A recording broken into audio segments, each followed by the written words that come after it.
Okay, so we're all cut out now. We've got all of our pieces all lined up on our work surface.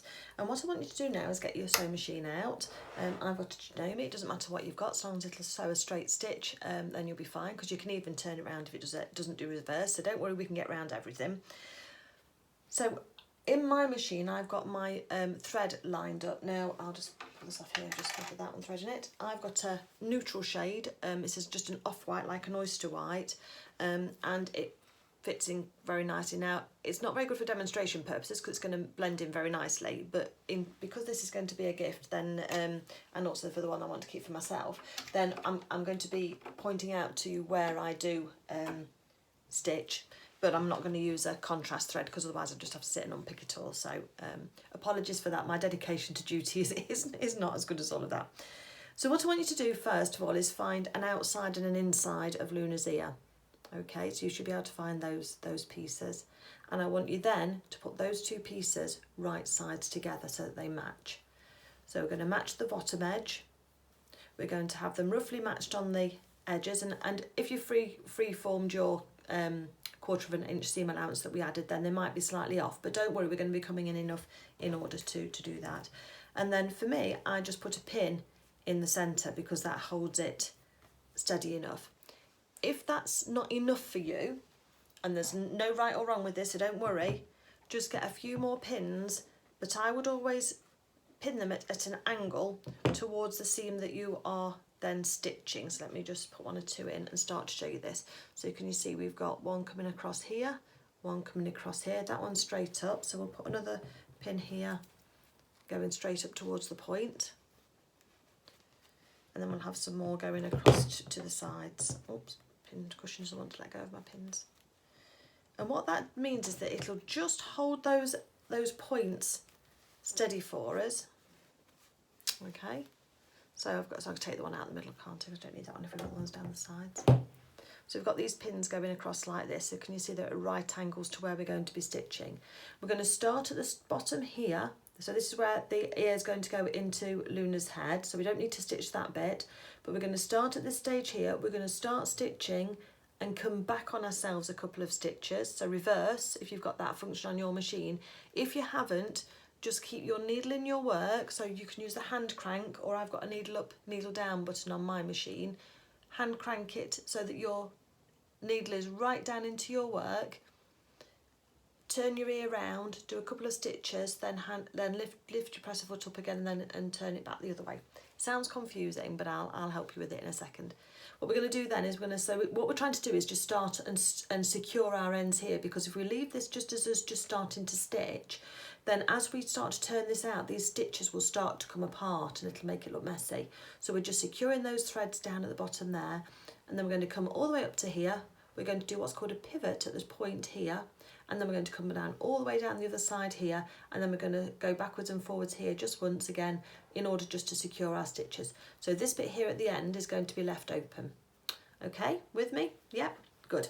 So so find your ears, put them right sides together, pin them so that you're happy with them where they are and that they're not going to, the two different pieces aren't going to be to move around, and then we'll take it to the sewing machine and we'll get started. Now just move the camera angle so that you can see what I'm doing. So let's do that. So just do one at a time, and let's get comfortable with what we're doing with one thing first. So that's what you're going to do with your ear. Okay, and thank you. Okay, so we've got our machine. Switch mine on, I haven't switched it on yet. And what we've got on our presser foot, if you look at the anatomy of the little presser foot here, which is the foot that we're going to sew with, on mine I've got some little marks. One's just here, look. So I've got a clear bit in the middle, and then I've got these two metal bits either side. And I'm going to line up this clear bit here with my edge of my seam here. So when I'm sewing, I'm going to move my piece of work so that it's on the edge like this, so that when I'm going down, that's what I'm going to be watching.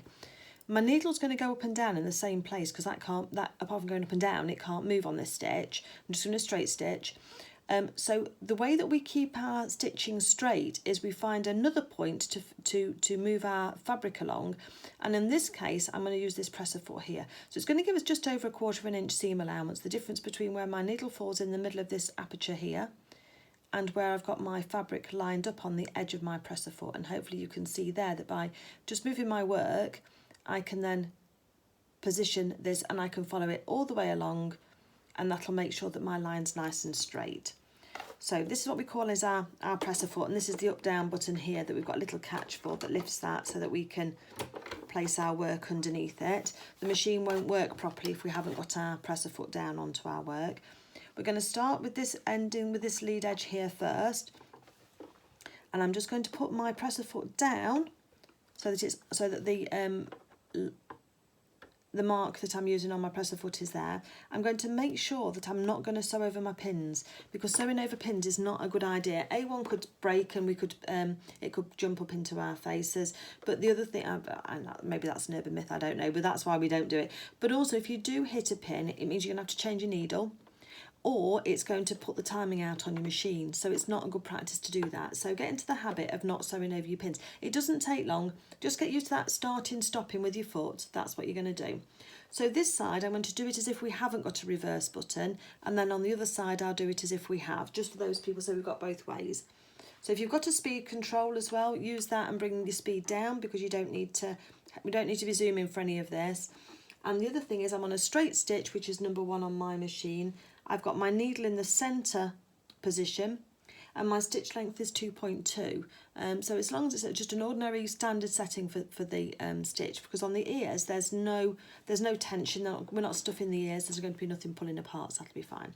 So let's have a go at doing this then. So we're going to take so you put foot on the pedal, a couple of stitches forward, and then we can then put our needle down into our work if you have to hand crank it. So needles in the work. This is called a pivot, by the way. So needle in the work, I'm going to lift up the presser foot, hopefully you can see that, and I'm going to turn my work a full 180 degrees.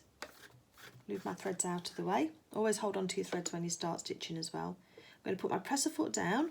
I'm going to do 2 more stitches that way, and then hand crank it back down again so it goes into my work, and then lift my foot up again, and then start again. That's only if you haven't got a reverse button on your machine, which most modern ones have, but some people use the vintage ones and they don't have a reverse button. So that's what you would do in all of the start-stop. Going forward, I'll always use my reverse button because it'll save us time. But if you have a vintage machine and you need to use that method, then that works just as well. There's no difference really. So now we're just going to take our time. I'm going to take our pins out as we go. And we're just going to work around the edge of our ear. So when we're just moving the work as we come up to the curve, because we're going around a curve. Hopefully you can see this okay.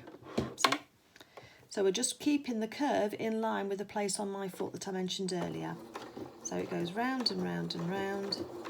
I'll try a different camera angle for the next ear, just so that we can see what works best. So just taking it nice and steady, and on this gentle curve you can generally just put a bit of pressure on your ear and it'll move round for you. So let's just keep going. We're coming up to this needle here, so let's just take out that pin there, put it in our thing, and then when we get to about 1/4 of an inch from the edge of our ear tip, we're going to stop. If you feel happier marking it, then just take your pen and just put a mark. It doesn't matter, it's only you going to see it, nobody else is going to know. Just do whatever you feel comfortable with. And then we're going to come up to this point here, and then what we're going to do then is we are going to then, when we get to that point, we're going to make sure that our needle goes down into our work at that point, which is what I've just done. I've just hand cranked it down. We're going to lift up the presser foot again, and we can spin our work round, look, and it's not going to come away because the needle is holding it in place. This is really useful when you're doing curves. So in this instance, we're just going to then put it down and position it so that our mark on the presser foot is where we need it to be to give us the same seam allowance on both sides. We need to be consistent with our seam allowance. It doesn't matter what we choose, it just has to be consistent all the way through. And then we're going to start off again, so then we just carry on going. No need to revert to do any reversing at the tip. Come into another pin, so let's just take that one out. Keep your work flat as well. If you find you're getting bunching up underneath your work, just put your needle down into your work, so that's what's going to anchor it, lift your presser foot up and just release the tension under the foot, and then you can put your presser foot down again, and then you can start going again. That's particularly useful if you're doing collars or armholes or tight curves in the future when you get onto Luna's dresses. We use pivot a lot in dressmaking. Okay, coming up to the last pin now, so we're going to take that one out. I'm going to come down to the bottom of the work, just guide it through, and then as I promised, we're going to now do the reverse stitch. So for me, it's this button, a little button on here, and I just press that and it takes my stitches back for a couple of stitches, and I'm going to go forward and off the edge. And then lift my presser foot up and pull. Now, if you're hand cranking your machine, always make sure your needle's at the very top position, so you can see the needle goes up and down. Make sure it's at the very top before you pull your threads, and they'll come out easily. If you've got your needle halfway down, you're going to go against tension. So you need that to be at the top, and then it'll pull out. And just snip your threads close to your work. We don't want any dangling threads. And take the thread off that we started with as well, and just throw that away. So then we have our ear. And that's sewn all the way around. Hopefully you can see the stitches. I think you should be able to. Nice and smooth curve, and we've got that one little pivot point at the top where we had our little dot, and that's what we've done for that one ear now. So before we move on to the next one, let's just check how we did with this. So what I'm going to do now is, because we've got a curved edge, we need to clip what's called clip this seam, because if we just try and turn this out as it is now, this seam here, the tension from these fibres here won't allow it to sit flat, and that's a common problem you see on a lot of garments and dressmaking, is that people don't take the time to snip their curves. Because this one here is going, so this is a convex curve and this is a concave curve, oh gosh, I can't say that, then what we need to do is we actually need to snip little V's out of this. So we're going to take little V's, we're not going to go up to the stitches, we're going to go really quite close to those stitches, but not through them. We need to leave about a couple of threads away, and we're just going to do these little curves, because when this curve here folds in on itself, if we didn't, I thought I was going to cut out very quite nicely enough, so just redo that bit, make it as neat as you want. When we fold this curve in, this line here, the line in here is going to be compressed, and if we didn't clip this, this would all bunch up on the inside. So we're just going to go down the outside like this, and we're just going to take out these little notches, little V's. And I'm not going, as you can see, hopefully, and I'll hold it up in a minute again for you to see. It looks a bit nervous, but always use the point of your scissors, because if you start cutting like that, there's a chance you put too much pressure on and you're just going to go straight through your work. So you just need to use these little snips, which are very useful to have. You can do the same with your dressmaking scissors, they're a bit bigger. But then again, just use the very tips of your scissors. So don't put the tips of the scissors past your stitches, and then you'll never go past into your actual stitching. If you do, it's not a calamity.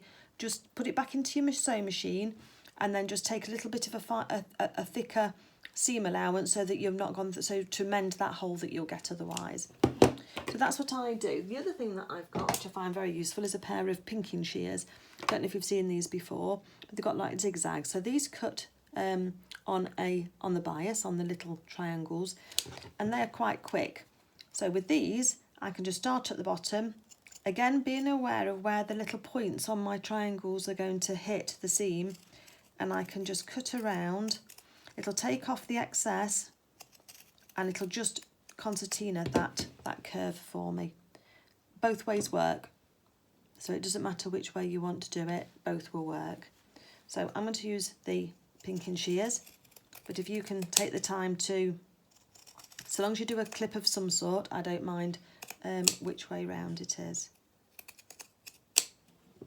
And then the last thing that I want you to do is look at the very point here, and we're going to just draw a line. We're going to just take off the top of this point here and just down the sides a little bit, because I'm going to take that off there, because that will get in the way, because we've got such a small amount of space here. We need to then just take this off. So take it off at an angle like that to the stitches and across like that.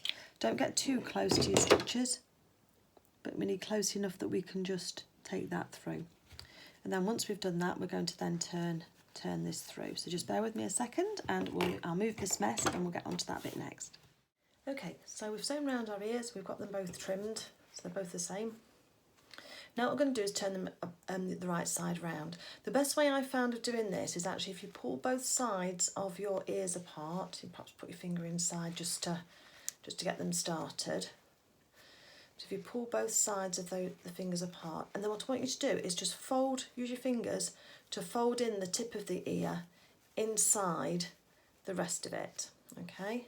And then you'll be able to see it just poking through from the inside, and that should give you enough leverage, if you're gentle, to just pull the rest of the ear through. And this is why we have our reinforcing stitches stop starting on the start of our stitching, so that we don't pop those stitches as we're trying to do this. So we get something that looks like this, and you can just use your finger as best as you can just to open that out a little bit. But the best thing that I found really for doing this next bit is a knitting needle or a plastic chopstick. So either of those two will work really well, and we're going to use this rounded edge or narrowed. We don't want to use the point too much, because if we're not careful, the point will pierce through the fabric and that'll spoil your ear, so we don't want to do that, because sometimes it can break the threads as well when it does that. So what I want you to do now is just use the edge of your chopstick or your thing and just push gently on that seam, the stitching line, and as you can see, hopefully it just pulls out those stitches and gives it that lovely shape. Use your fingers, because the heat from your fingers will just finger press. Another term you'll hear quite a lot in sewing is finger press that seam so that it's flat. Let's do the same the other side as well. Don't worry too much about the tip at this moment in time. Let's get the side started first. So just ease those threads back out again so that we regain the shape that we need. Now we're going to just concentrate on the tip. So again, very gently with the point, just tease those fibres out and that bit of the ear out. You don't want to be jabbing, you're not jabbing, you're just easing the fibres out, and just keep turning your piece over and you'll gently just tease most of that out. Once you get to the very point that needs to come out, then we're going to use a pin. Now just be careful when you're doing this, because it's very easy for the pin to flick, and as it flicks out it takes a few of the fibres with it, and then you're going to get tufty ears, and we don't really want tufty ears on Luna. So what I'm going to do is just take my pin and put it into this gap just here, very gently, and then I'm just going to give it a little bit of pressure, and just as we go through it's just going to take us to that point. And because we've trimmed those threads back, just keep turning it over little by little. This is not something to rush. We're going to ease those last couple of millimetres of fabric out, and it's just going to give us a nice edge to the end of our ear. Oh, sorry, going off camera. So that's what we're looking for really. Let me just see if I can just do a little bit more, but just be gentle. Okay. We've got a tip here. Oh, trying to get it right for you so you can see. A little bit rounded, but you're not going to get it to a perfect point, because it's pretty much impossible, to be fair, because of the way that we've sewn it. Some people do sometimes put one stitch just straight across the top on the inside of their ears and do that, but obviously on this one we were just trying to keep it simple for you and not make it too complicated. So once we've got that done, we can then just do the other one. So that's, we've got that number one. So again, we're going to just ease these edges apart so that we can pull the two sides apart. We're going to tuck the end in, and then if we're careful, we should be able to get the other end through. It's a little bit fiddly, but some of Luna is fiddly because she's only little. So, you know, you just have to just be patient, just take your time, and you will get there. As I say, it's much easier to, it's much less time to, if you take your time and do it gently, that's much less time taken than it is if you start yanking at it and then it goes wrong and you have to start again, believe me. That is why we just take our time with these little pieces. Okay. And we've started with the ears because it's a good shape to start with. We're going to put these to one side when we finish these in a minute and move onto the other limbs, because it's nice to get the other parts of Luna ready, so that when we start with the head, we just want to put her all together then. So I get all of the elements ready first, and then we'll put them together. Okay. So onto the point again. Let's just use this end for the moment and just push it through and turn it round. Tease out as much as we can do with the knitting needle. So we're not doing too badly with that one. And then just use the pin to just tease out any little millimetres that we've got that we feel we might be able to get out. But as I say, we're just trying to make it as good as we can. That'll do. Okay. So what I want you to do after this stage is when you're happy that you've got all of this on the edge, and what we want is the stitches on the stitches on the edge here. We don't want anything indented. So sometimes you get a little bit, let me just see if I can make it, get it a bit like that. Oops. Where you can still see you've got fabric in there, you can't quite see your stitches. So that's where you are just trying to ease that out so that you can almost see the stitches on the edge of your ear. And that's it in nicely. Once you've got that done, we've got our two little ears here, and we can see how nice and stiff these are with the interfacing in them. It really does make a difference for how well they stand up. And then what we're going to do is the next stage now is to iron these. So we'll go over to the ironing board and we'll iron them, and then we'll come back again. So I've just chosen this pink thread here. I'm going to put that in, and they are very useful. So, okay. So what we're going to do now is we are going to fold our ear in half with the sides so the edges are matching, and we're just going to finger press that on that side there just to give us a bit of a crease to follow. If you need to, you can also just put a pin just to feed along that crease as well. So it just tells you where to start. We're going to start about 1.5 inches from the top, which is about that leaf there on my work. So we're going to line that up in the middle, and I'm going to take two stitches forward, 2 stitches back, and then I'm going to carry on all the way down. 2 stitches forward,